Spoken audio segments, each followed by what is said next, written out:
제가 최근에 이렇게 좀 가슴 아프고 답답한 유튜브의 내용을 하나 본 적이 있습니다.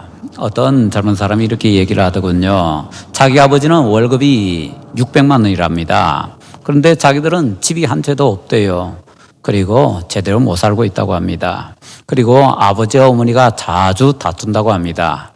그 말을 딱 들으면서 저는 그 나머지 내용이 짐작이 갔습니다. 원인은 어머니가 교회 하는 11조 때문이었습니다. 아버지는 하지 마라. 어머니는 해야 된다. 그러면서 얘기합니다. 자기 어머니가 교회 11조와 헌금만 안 했어도 자기들은 지금 집도 있고 잘 먹고 잘 살았을 것이다 라는 것입니다. 왜 그런 일이 벌어졌을까요? 그리고 진짜로 그럴까요? 도대체 왜 이런지, 그리고 이런 모든 문제들에 대해서 좀 솔직하고 정직하게 정확하게 좀 제대로 알아야 될 필요가 있다라는 생각이 들었습니다. 오늘 우리는 성경에서 성공, 형통, 번영 이런 것을 잠깐 살펴보고요. 요즘 사람들이 돈 하는데 그리스도인들은 어떤 경제관을 성경적으로 가져야 되는지 한번 살펴보고자 합니다. 요셉이 형통했다라는 말이 성경에 3번 기록되어 있습니다. 창세기 39장 2절, 3절, 23절이에요. 형통이라는 단어 자체가 성경에서 지금 우리 쓰는 성경에서 약 60회가량 쓰이고 있는데 그중에 3번이 요셉이 형통했다는 데 쓰이고 있습니다. 그렇다면 요셉은 어마어마하게 형통했던 사람이다라는 것이죠. 자, 그래서 이 구절을 창세기 39장 2절, 3절, 23절을 영어 성경을 딱 펴놓고 보면은요, 영어 성경에서는 좀 다양하게 제시가 되고 있습니다. 어떤 성경에서는요, 좀 영어 좀 쓰겠습니다. 어떤 성경에서는 킹제임스 성경이나 좀 옛날 번역된 것들은 프로스퍼라는 단어를 쓰고 있고요. 또 어떤 성경에서는 조금 최근의 성경들은요, 석세스라는 단어를 쓰고 있습니다. 옛날 번역들은 주로 프로스퍼를 좀 선호하고 있고요. 요즘 번역들은 조금 더 석세스 쪽으로 기울고 있는 것 같습니다. 프로스퍼 하게 되면 옛날 우리가 학교에서 배운 영어 실력으로는요, 가장 많이 번역하는 단어가 아마 번영일 겁니다. 그렇지만 우리 쓰고 있는 현재 개역개정판 성경에서는요, 번영이라는 단어를 거의 사용하지 않습니다. 대신에 형통이라는 단어가 대부분 쓰이고 있습니다. 그래서 우리는 이렇게 정리를 해볼 수가 있을 것 같습니다. 대강, 석세스는 성공, 프로스퍼는 번영 대신에 형통이라고 해요.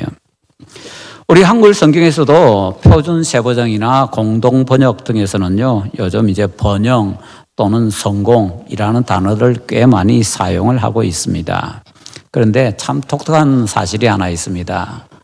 성공, 번영, 형통 이런 단어를 인터넷에서 이제 검색을 딱 해보면은요, 그 성경 프로그램에서 구약에만 이 단어가 나옵니다. 신약에는 이런 단어가 한 번도 안 나옵니다.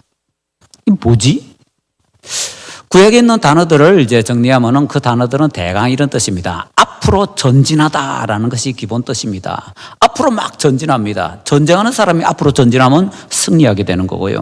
뭔가 일하는 사람이 앞으로 전진하면은 일하는 것을 성취하게 되겠지요.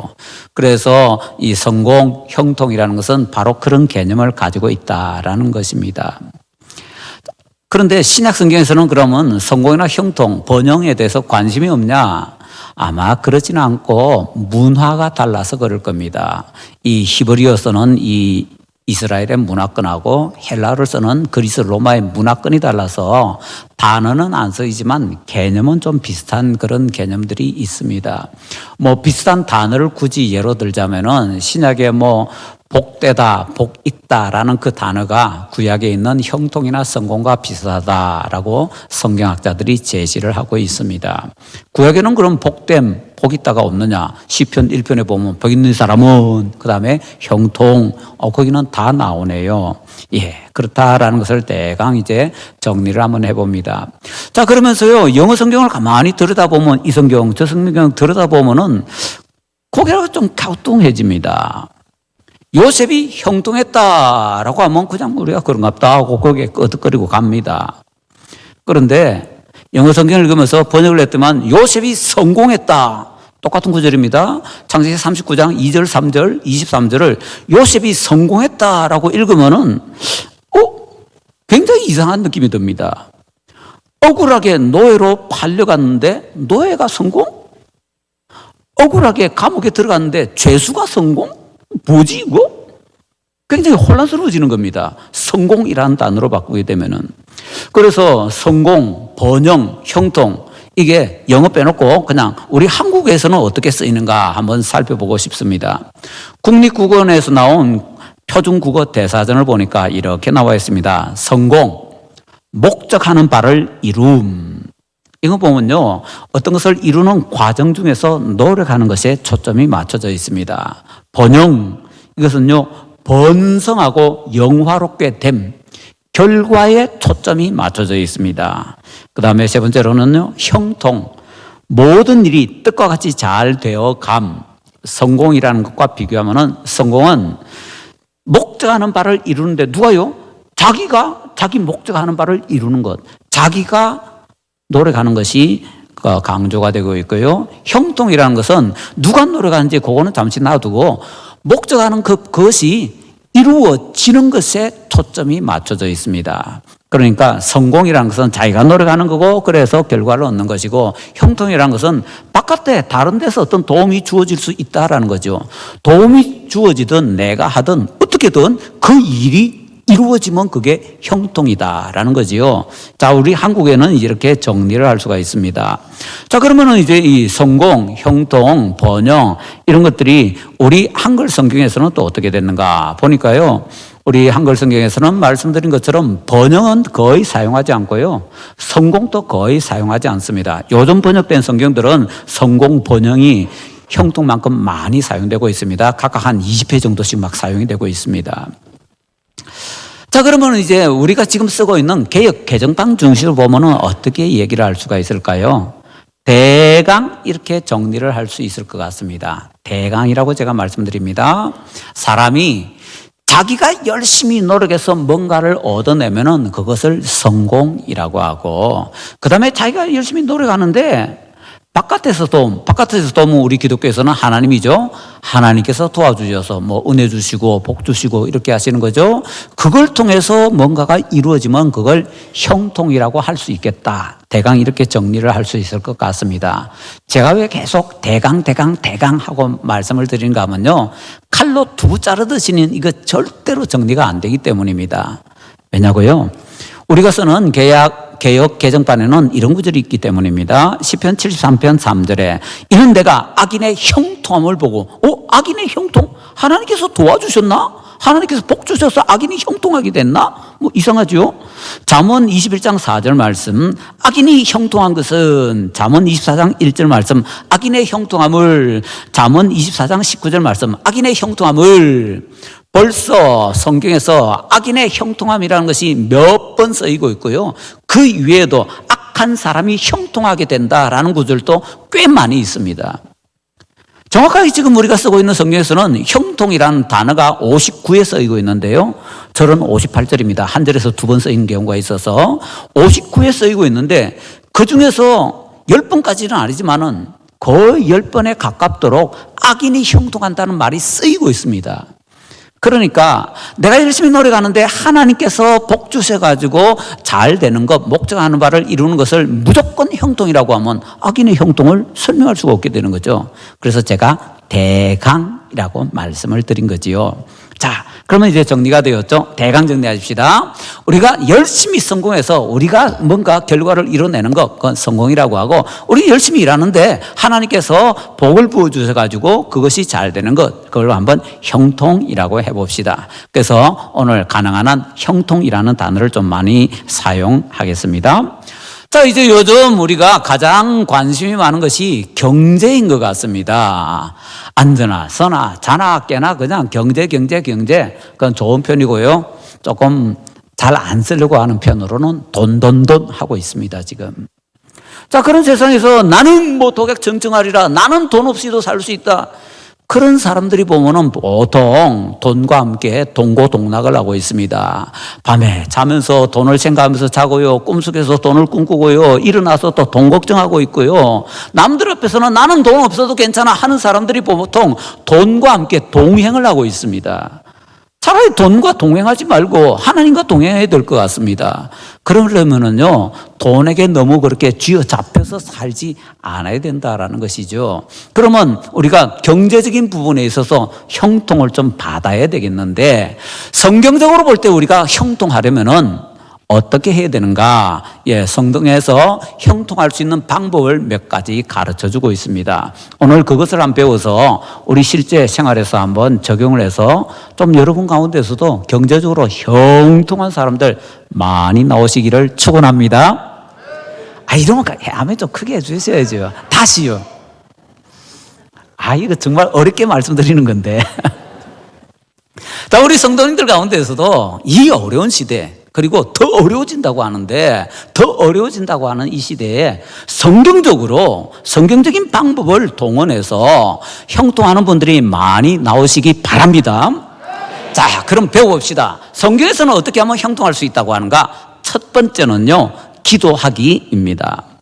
창세기 24장에 보면요, 아브라함의 종이 아브라함의 아들 이삭의 아내를 구하기 위해서 멀리 떠나는데 뭐라고 기도하는가 하면 하나님 형통하게 해주세요 라고 기도합니다. 그리고 형통하기를 계속해서 기도합니다. 시편 118편 25절에서도 이렇게 얘기합니다. 여호와여 구하옵나니 이제 구원하소서. 여호와여 우리가 구하옵나니 이제 형통하게 하소서. 형통하기 원한다면요, 첫 번째로 해야 되는 것이 뭐냐? 기도하기입니다. 어떤 기도? 하나님 형통하게 해주세요. 대놓고 기도해야 된다는 거죠. 대놓고 하나님 형통하게 해주세요. 기도해야 됩니다. 자, 여기서 우리가 좀 조심해야 되는 것이 있는데요. 기도라는 조금 어려운 단어를 써서 죄송합니다. 추상명사를 쓰지 말고 기도하기라는 동사와 관련된 말을 쓰기를 더 노력을 해야 됩니다. 그냥 기도하게 되면요, 꿈 날아갑니다. 그냥 머릿속에서 그냥 요즘 그래서 심리학이나 사회학 같은 데서 무슨 말을 많이 합니까? 명사로 생각하지 말고 동사로 생각하라 이런 말 있잖아요. 그거 진짜 중요한 얘기거든요. 그건 여러 가지 이제 많이 밝혀졌습니다. 자, 그래서 그런 것들을 우리 기독교에서도 철저하게 잘 생각을 해야 되는데, 우리가 평소 기도 생활에 왜 실패하는가 하면 기도라고 얘기하기 때문에 실패합니다. 바람잡는 기도라는 말 때문에. 기도가 우리가 형통할 수 있는 방법이 아닙니다. 기도가 아니고 기도하기. 기도와 기도하기 다릅니까? 느껴지세요? 기도는요, 내가 기도 안 해도 그냥 기도 이러면서 기도가 형통할 수 있는 방법이야 할 수 있습니다. 근데 기도하기라고 하게 되면요, 실제로 기도하는 것, 그것이 없으면요, 형통할 수가 없습니다. 그러니까 형통할 수 있는 첫 번째 방법은 기도가 아니라 기도하기라는 겁니다. 그 다음에 이제 두 번째로 성경에서는 어떻게 하면 형통할 수 있다고 하는가? 말씀 순종하기입니다. 보통 말씀은 성경에서 여러 많은 구절에서 형통과 연결이 되고 있습니다. 특히 말씀 묵상과 요즘은 이제 작은 소리로 엎조리다를 이제 묵상 대신에 사용하기도 합니다. 묵상과 이 형통을 많이 연결하고 있다라고 생각을 합니다. 저도 옛날에 그런 줄 알았어요. 그런데 성경을 조금 더 자세하게 들여다보니까 사실은 그게 아니더라고요. 시편 1편 2절부터 3절이 보통 우리가 성경 묵상과 형통이 직결되어 있으니까 형통하고 싶으면 성경 많이 묵상해라 라고 가르치는데 사용이 됩니다. 이런 말씀이 있죠. 오직 여호와의 율법을 즐거워하여 그의 율법을 주야로 묵상하는도다. 그는 시냇가에 심은 나무가 철을 따라 열매를 맺으며 그 잎사귀가 마르지 아니한 같으니 그가 하는 모든 일이 다 형통하리로다. 자, 바로 여기 성경 묵상하면 형통한다고 하니까 성경 묵상해야 돼 라고 가르칩니다. 저도 옛날에 그렇게 가르쳤습니다. 근데 보니까 시편 1편 1절 2절은요 그냥 뚝 떨어진 것이 아니라 진짜 중요한 것과 딱 정확하게 결합이 되어 있는데 그게 1절입니다. 1절 우리가 암송할 때 뭐라고 합니까? 복 있는 사람은 그다음에요. 악인들의 궤를 따르지 아니하며 죄인들의 길에 서지 아니하며 오만한 자들의 자리에 앉지 아니하고 뭐죠? 말씀에 순종하는 겁니다. 죄 안 짓는 것입니다. 그러니까 말씀 묵상을 왜 하느냐? 말씀 묵상의 목적은요, 말씀 순종하기입니다. 순종 안 하면은 묵상한 거 다 헛것입니다. 그래서 정확하게 얘기하면은 말씀이 형통할 수 있는 방법이 아니고요, 말씀에 순종하기가 형통할 수 있는 방법입니다. 자, 이것은 성경 다른 구절에서 굉장히 많이 직접적으로 대놓고 가르쳐 줍니다. 유명한 말씀 묵상하면은 형통할 수 있다라고 가르치는 구절 중에 하나가 또 여호수아 말씀이죠. 여호수아 1장 8절 제대로 읽어야 됩니다. 이 율법책을 내 입에서 떠나지 말게 하며 주야로 그것을 묵상하여 그 다음에 끝에 내가 형통하리. 그러니까 말씀 묵상하면 형통. 다시 제대로 봐야 된다니까요. 이 율법책을 내 입에서 떠나지 말게 하며 주야로 그것을 묵상하여 그 안에 기록된 대로 다 지켜 행하라. 지켜 행하라. 그리하면 내 길이 평단하게 될 것이며 내가 형통하리라. 말씀 묵상을 왜 합니까? 지켜 행하기 위해서. 그러니까 말씀 순종하기가 없으면요, 말씀 묵상 다 필요 없다는 겁니다. 형통하려면 두 번째 방법은요, 말씀도 아니고 말씀 묵상도 아니고 말씀 순종하기입니다. 우리 신앙의 기본은요, 말씀과 기도 맞습니다. 저도 가끔 그렇게 말씀을 드립니다. 그런데 자세하게 설명하기 어려우니까 대강 그래 말씀드리는데 그거는 반밖에 얘기 안 하는 거지요. 정확하게 얘기하면요, 우리 신앙의 기본은 말씀과 기도가 아닙니다. 정확하게 얘기하면요, 우리 신앙의 기도는 말씀 순종하기와 기도하기입니다. 그냥 신앙의 기본을 말씀, 기도 이렇게 바람잡는 추상 명사로 얘기하니까 우리 신앙생활에 아무 변화가 없는 겁니다. 신앙의 기본은요, 말씀이 아니라 말씀 순종하기입니다. 순종하기 위해서 묵상해야 되는 거고요. 그리고 우리 신앙의 기본은요, 기도하기입니다. 기도 안 하면 기도에 대해서 아무리 고상한 말 많이 해봤자 소용이 없습니다. 자, 그래서 두 번째로 우리가 형통하려면요, 말씀 순종하기. 정말 성경의 여러 군데서 짓게 행하라, 그리하면 형통하리라 가르치고 있거든요. 한번 여러분들이 직접 찾아보시기 바랍니다. 자, 시간이 없으니까 바로 넘어갑니다. 형통할 수 있는 방법으로 세 번째를 가르치고 있는데 우리는 일반적으로 신앙의 기본이 말씀과 기도야, 그리고 첫째, 두 번째에서 땡 해버립니다. 사실은 그래서 우리가 형통하지 못한 겁니다. 그건 기본이고요, 진짜 중요한 것이 하나 남아 있습니다. 그 진짜 중요한 게 뭐냐? 세 번째는요, 수고하기입니다. 또는 노력하기입니다. 손흥민 선수가 축구 잘하는 비결이 뭐죠? 연습 많이 하기. 우리나라 사람들 옛날에 우리나라 와서 노쇼 했다고 싫어하는 호날두 선수. 호날두 선수는요, 손흥민 선수보다 연습 더 많이 합니다. 호날두 친구들이 호날두 집에 놀러 안 가려고 한다고 합니다. 호날두 집에 놀러 가면은요, 같이 연습해야 된답니다. 집에서도 온통 하는 게 연습밖에 없다고 합니다, 호날두는. 손흥민이나 호날두나 이 세계적인 선수들이 세계적인 축구 선수가 된 비결이 뭡니까? 연습하기. 축구 연습 안 했으면요, 그들은 세계 최고가 될 수가 없었습니다. 다른 분야도 마찬가지입니다. 전문가는 최고의 연습가가 되어야 됩니다. 최고의 노력가, 최고의 수고가 되어야 됩니다. 우리 관현악단 집에서 대강 안 해보고 이러 오면은 제대로 할 수 있을까요? 못합니다. 오르간 제대로 할 수 있을까요? 못합니다. 성가대 연습하고 안 하고 설 수 있나요? 못합니다. 연습 안 하고 섰는데 잘했다, 그건 제 수고예요. 은혜도 아니고. 형통은 내가 아무 노력도 안 해도 그냥 하나님께서 감나무에서 감 떨어뜨리듯이 그냥 뚝뚝 떨어지는 거다. 아닙니다. 성경은 단 한 곳에서도 그렇게 가르쳐 주지 않습니다. 형통하려고 하는 사람은 내가 노력할 필요가 없다. 절대로 아닙니다. 무엇이든지 자기가 그 분야에서 형통하려면요, 그 분야에서 최선을 다해서 노력하고 있어야 됩니다. 남들보다 더 뛰어나려면요, 남들보다 더 많은 노력을 하고 있어야 됩니다. 그런데 우리는요, 말씀과 기도라는 이 허울 좋은이라고 말씀드려서 죄송한데 너무 많이 악용이 돼서 그렇게 표현을 할 수밖에 없네요. 말씀과 기도라는 이 허울 좋은 이 간판만 딱 붙여놓고 진짜 중요한 노력하기를 빼먹어 버리는 겁니다. 하나님께서는 이걸 도둑놈 심보라고 하십니다. 저도 도둑놈 심보가 좀 많았던 것 같습니다. 제 가장 큰 도둑놈 심보는요, 건강이었던 것 같습니다. 시간이 너무 없으니까, 시간이 너무 쫓기니까 이것저것 해야 될 게 많아서 뭐 운동은 안 하고 뭐 하나님 건강하게 해주세요, 기도 한마디 때우고 그냥 열심히 말씀이 양약이라, 말씀이 양약이래 그러면서 말씀만 많이 보면은 뭐 건강해지겠지, 기도하면 건강해지겠지, 그리고는 신경 안 썼습니다. 그러다가 여기저기 얼마나 많이 아프고 얼마나 많이 힘들었습니까? 나는 하나님 앞에 말씀도 보고 기도도 했는데 왜 건강 안 해주지? 운동 안 하니까. 정답은 간단하더라고요. 건강하기 위해서 노력 안 하니까 건강 없는 겁니다. 건강의 형통 주어질 수가 없는 겁니다.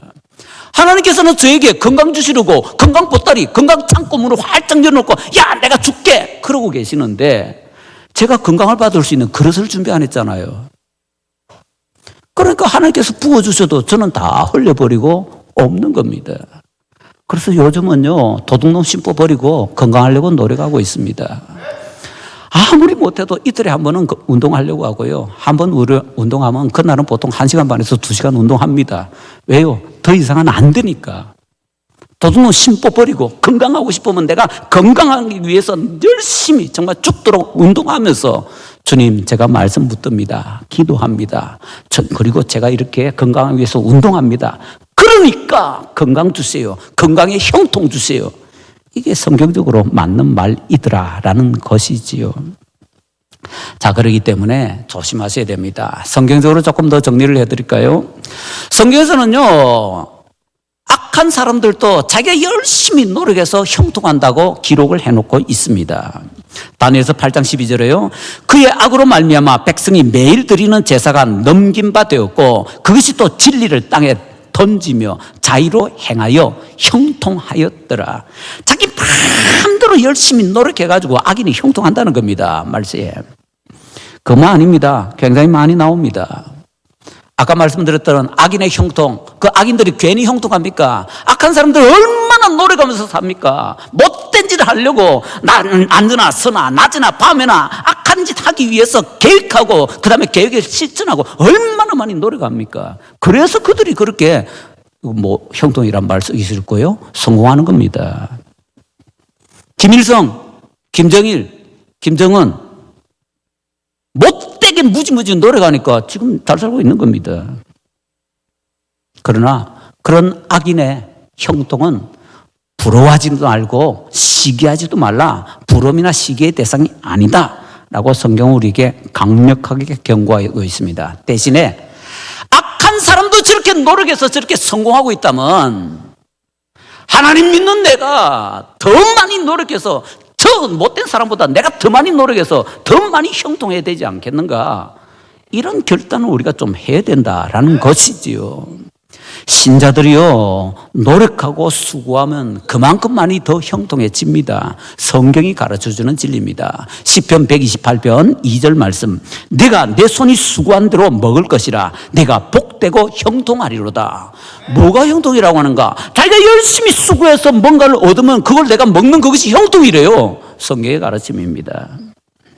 형통은요, 절대로 자기가 노력하는 것 없애버리지 않습니다. 자기가 노력하는 거 없애버리면 성경에서 멀리 떠나버린 겁니다. 우리가 읽었던 성경 보면 욥이 노예살이에서 형통하고 죄수살이에서 형통했는데 성공했는데 잘 보세요. 요셉이 보디발 집에 노예로 팔려가잖아요. 거기서 말씀만 보고 있습니까? 기도만 하고 있습니까? 요셉이 뭐 했습니까? 요셉이 말씀 받다 기도했다 성경에 단 한 것도 없습니다. 요셉이 뭐 해서 보디발 눈에 들어가지고 보디발이 뭐 자기 집에 총무시키고 하겠습니까? 일 잘하니까. 자기가 노예로 맡은 자기 해야 될 일 최선을 다해서 하니까 보디발 눈에 들어오고요. 그래서 보디발이 일들을 맡겨주니까 그 일들 열심히 하고 그래서 형통하게 되는 겁니다. 감옥에 가서도 마찬가지잖아요. 내가 아까 뭐 죄도 없이 감옥에 왔는데 억울하다고 그냥 울고 불면서 맨날 하나님께 기도합니다. 그러면서 열심히 소리내서 기도하고 말씀만 붙잡고 그랬다고 뭐 요셉이 그렇게 형통해졌습니까? 감옥 속에서도 자기 할 일 열심히 찾아서 하니까 감옥 관소 보고 쟤는 좀 다르네. 쟤는 일 시키면 좀 하겠는데 감옥에도 할 일 많은데. 그래서 열심히 일하는 요셉을 뽑아가지고 세우다 보니까 감옥에서 모든 일을 다 맡는 그런 사람이 되게 되고 그걸 발판으로 해서 요셉이 총리 대신까지 나아가게 되더라라는 것이지요. 말씀과 기도는요, 그냥 물 뿌리는 겁니다. 물 주는 겁니다. 씨를 뿌려야 되는데 씨가 뭐냐? 자기가 피땀 흘려 수고하는 겁니다. 하나님께서 우리에게 형통을 주시려고 다 준비해놓고 창고까지 열어서 주려고 하시는데 우리가 노력을 안 하니까 씨를 뿌려야 30배, 60배, 100배 결실맞게 해줄 거 아닙니까? 씨는 안 뿌리고 맨날 물만 줍니다. 말씀, 기도. 아니 씨가 없는데 물 주고 뭐 기도하고 해봐야 뭔 소용이 있습니까? 말씀과 기도가 내가 수고하는 것이 없는데 씨를 뿌리지 않았으니까 열매를 못 맺는 것이지요. 그래서 하나님께서 우리에게 형통 주고 싶은데 그게 하나님의 아버지 마음인데 주실 수가 없는 것입니다. 구약 기준으로 볼 때 신약 성경에서 가장 형통한 사람 누구일까요? 아마 거의 만장일치로 바울 사도를 내세울 겁니다. 바울 사도가 뭐라고 고백합니까? 유명한 고린도전서 15장 10절 상반절 말씀. 그러나 내가 나된 것은 하나님의 은혜로 된 것이니. 아멘! 바울은 하나님의 은혜로 그 대단한 사람이 돼서 딱 여기까지만 얘기하는데 그 반밖에 안 본 거죠. 고린도전서 15장 10절이 그 반만 있습니까? 나머지 더 긴 반이 남아있는데 거기서 뭐라고 합니까? 바울 사도는 계속해서 얘기합니다. 그러나 내가 나된 것은 하나님의 은혜로 된 것이니 그 다음에 잘 보세요. 내게 주신 그 은혜가 헛되지 아니하여 내가 모든 사도보다 더 많이 수고하였으나 정답 여기 있잖아요. 하나님의 은혜를 다른 사람보다 더 많이 받았는데 바울 사도는요 그 은혜가 헛되지 않아서 자기가 다른 사도보다 더 많이 수고했다고 합니다. 그 수고 없었으면요 바울 사도가 베드로서보다 더 뛰어나고 신약에서 최고로 은혜 받은 사람이고 신약에서 최고로 형통한 사람이고 될 수가 없다라는 것입니다. 바울 사도는요 감나무 아래 앉아가지고 아 하고 입 벌리고 감 떨어지를 기다리는 그런 사람 아니었습니다. 그 감나무 열심히 가지치기도 해주고요 거름도 주고요 묵도 주고요 감이 잘 자랄 수 있도록 최선을 다하고 벌레 생기면 벌레 잡아주고 뭐 최선을 다해서 노력했던 사람이더라라는 것입니다. 이게 진실입니다. 바울 사도는 그렇게 자기가 수고하는 것이 얼마나 중요한지 아는 사람이기 때문에 자기가 수고했던 것에 대해서 대놓고 얘기할 때가 많습니다. 골로새서 1장 29절에 이를 위하여 나도 내 속에서 능력으로 역사하시는 이의 역사를 따라 힘을 다하여 수고하노라. 고린도후서 11장 23절에 그들이 그리스도의 일꾼이냐 정신없는 말을 하거니와 나는 더욱 그러하도다. 내가 수고를 넘치도록 하고 옥에 갇히기도 더 많이 하고 매도 수없이 맞고 여러 번 죽을 뻔하였으니 간단하게 줄이면요 죽도록 수고했다는 겁니다. 바울 사도는요 자기가 그렇게 형통하게 되었던 비결이 하나님의 은혜 맞는데 그 하나님의 은혜에 같이 짝을 이룬 것이 무엇이냐 죽도록 자기가 수고한 것이라고 지금 우리에게 정확하게 가르쳐주고 있는 것입니다. 바울 사도의 그 형통은요 하늘에서 뚝 떨어진 재수 뭐 행운 뭐 이런 게 아니었다는 겁니다. 철저하게 그 자신이 피땀 흘려 때로는 목숨 걸고 수고했고 하나님께서 거기에 복을 쏟아 부어주시니까 그 복과 은혜를 통해서 최고로 형통할 수 있었던 것이지요. 이걸 너무나 잘 아는 바울 사도이기에 노력 안 하는 사람들에게는요 철퇴를 가합니다. 그래서 데살로니가후서 3장 10절부터 12절까지에서는 이렇게 경고합니다. 우리가 너희와 함께 있을 때에도 너희에게 명하기를 누구든지 일하기 싫어하거든 먹지도 말게 하라. 게을러서 일하지 않는 사람 도와줄 필요 없다는 겁니다. 도와주지 말라는 겁니다. 제 말이 아니고 하나님의 말씀입니다. 바울 사도가 하나님께 받아서 하는 말씀입니다. 일하기 싫어서 그냥 노는 사람 절대로 도와주면 안 된다는 겁니다. 이게 성경입니다. 계속해서 얘기합니다. 우리가 들은즉 너희 가운데 게으르게 행하여 도무지 일하지 아니하고 일을 만들기만 하는 자들이 있다니 이런 자들에게 우리가 명하고 주 예수 그리스도 안에서 권하기를 조용히 일하여 자기 양식을 먹으라. 자기 양식은 자기가 자기 손으로 일해서 먹어야 된다는 겁니다. 그리고 또 이렇게 얘기합니다. 에베소서 4장 28절에 도둑질하는 자는 다시 도둑질하지 말고 돌이켜 가난한 자에게 구제할 수 있도록 자기 손으로 수고하여 선한 일을 하라. 열심히 일해서 그 열매를 거둬야 되는데 어느 정도로 열심히 일해야 되는가? 내 먹고 살 그 정도가 아니고 더해서 남아서 가난한 사람들 도와줄 수 있을 때까지 더 열심히 수고해라는 겁니다. 그것으로 어려운 사람들을 도와주라는 겁니다. 그래야 그것이 씨앗이 되어서 하나님께서 거기에서 30배, 60배, 100배를 더해 주신다라는 것입니다. 누구든지 일하기 싫어하거든 먹지도 말게 하라. 그리스도인이 가장 중심적으로 생각하는 경제관입니다. 이것은 신구약 성경을 관통해서 전체적으로 가장 중요하게 강조하는 것입니다. 우리가 복 받으려면 11조 해야 된다. 또 복 받으려면 뭐 안식일 주일 잘 지켜야 된다. 그런데 안식일 지키는 것도요 맨날 내 좋은 것만 빼먹어서 얘기하는데 다릅니다. 실제로는 성경은 우리는 맨날 출애굽기 20장 10절만 강조합니다. 일곱째 날은 내 하나님 여호와의 안식일인즉 너나 네 아들이나 내 딸이나 내 남종이나 내 여종이나 내 가축이나 내 문 안에 머무는 객이라도 아무 일도 하지 말라. 주일에는 아무 일도 하면 안 돼. 맞습니다. 그런데 진리에 반쪽밖에 안 됩니다. 나머지 반쪽 어디입니까? 그 앞에 절 9절에서 이렇게 말씀합니다. 여세 동안은 힘써 내 모든 일을 행할 것이나 6일 동안 죽도록 힘써 일한 사람이 아니라면은 안식일에 주일이다 하면서 늘 자격 없다는 겁니다. 쉴 자격 없다는 겁니다.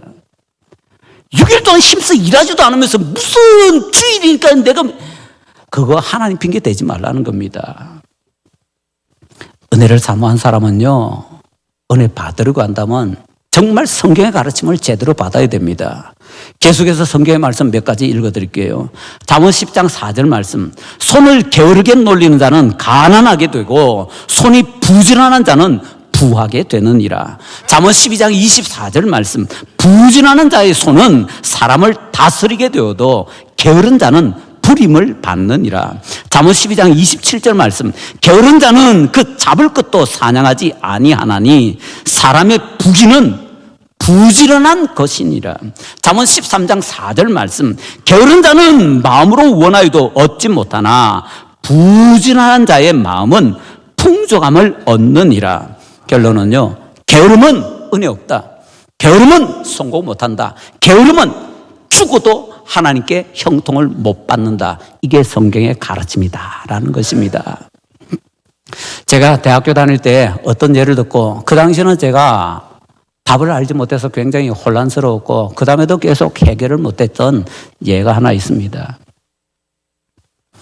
어떤 집사님이 평생 열심히 11조함에 헌금하면서 신앙생활 잘 했습니다. 그런데 자식이 또 막 처음에 예 드린 것처럼 그런 식으로 또 얘기를 했나 봐요. 이 집사님이 자식의 그 말을 듣고는 충격을 받았습니다. 그리고는 자기가 살아온 삶을 돌이켜봤습니다. 아니 내가 이렇게 열심히 헌금하고 내가 이렇게 11조 했는데 11조면 하나님 복 주신다고 했는데 나는 왜 욕모양 욕꾸라지로 살고 있지? 그 생각이 딱 들자마자 그 집사님이 중풍 들었습니다. 그리고 그렇게 시름시름 앓다가 가셨습니다. 뭐지? 11조 하나님 복 주신다고 하셨는데 그 집사님 순종했는데 왜 그 집사님은 그 형통의 복을 못 받았지? 정답이 여기 있더라는 겁니다. 기도하기와 말씀 순종하기는요, 물 주는 것. 씨를 뿌려야 되는데 그 집사님이 씨를 안 뿌렸어요. 처음에 말씀드린 그 집에서도 씨를 안 뿌렸어요. 씨가 뭡니까? 경제적으로 형통하기 위해서는요, 경제적으로 씨를 뿌려야 됩니다. 경제적으로 씨를 뿌리는 게 뭡니까? 아버지가 월급을 600만 원 받아왔다고요. 그러면 그 중에 반은 잘라서 적금 들고 저축 해야지요. 그건 모아서 투자해야지요. 투기 말고 투자해야지요. 자기가 할 수 있는 최선을 기울여서 모든 경제생활을 해 나가야지요. 아무도 안 했잖아요. 그 집에 집도 하나도 없고 전세다 겨우 살고 있고 조그마한 집에 뭡니까? 다 써버렸다는 거죠. 들어오는 대로 자기가 다 써버렸잖아요. 뿌리대로 씨를 자기가 다 먹어버렸잖아요. 그리고는 뭐 하나님께서 복을 안 주신다고 복 주려고 하나님께서 준비하시는데 준비하고 계신데 씨를 안 뿌려서 30배, 6배, 100배를 못 주셔가지고 하나님께서 마음이 다 들어가시는데 그러니까 내 편한 대로 성경 이리저리 짜 맞춰가지고 하면은 큰일 난다는 거 꼭 끼고 하십시다. 잠언 10장 26절에서 이렇게 말씀합니다. 게으른 자는 그 부리는 사람에게 마치 이의 식초 같고 눈의 연기 같으니라. 죄송하지만 처음에 말씀드린 그 집에 마지막에 말씀드린 이 집에 그분들은요 자기들 딴에는 신앙생활 잘한다고 했을지 몰라도 정말 죄송하지만 하나님 이의 식초 같고 하나님 눈에 연기 같은 삶을 사셨다라는 겁니다. 자기 노력해야 되는 거 하나도 안 하고 그냥 하나님 다 주실 거야. 그건 믿음 아닙니다. 그건 믿음 아닙니다.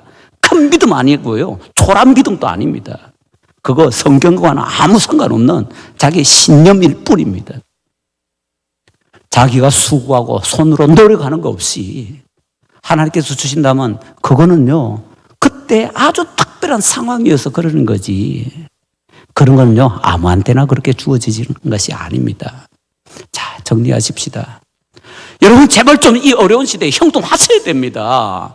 형통하시기 위해서요 3가지 꼭 기도하십시다. 첫째, 기도하기. 형통하게 하여 주시옵소서 기도해야 됩니다. 둘째, 성경 말씀에 순종하기. 다양한 성경 말씀들이 있잖아요. 특히 실천하기 어려운 말씀들 주님 제가 실천합니다. 순종하셔야 됩니다. 셋째, 내가 형통하고 싶은 바로 그 부분에 최선을 다해서 수고하고 노력하기. 땀 흘리고 눈물 흘리기. 그래야 이 3가지가 어우러져서 하나님께서 주시는 그 형통을 받을 수 있는 그릇이 되어서 풍성한 형통의 삶을 살 수 있다라는 것입니다. 내년에 이맘때에 우리 성도님들이 자신의 삶을 돌아보실 때에 하나님께서 내게 형통 주셔서 라고 큰 고백할 수 있는 분들이 다 되시기를 예수님 이름으로 축원합니다.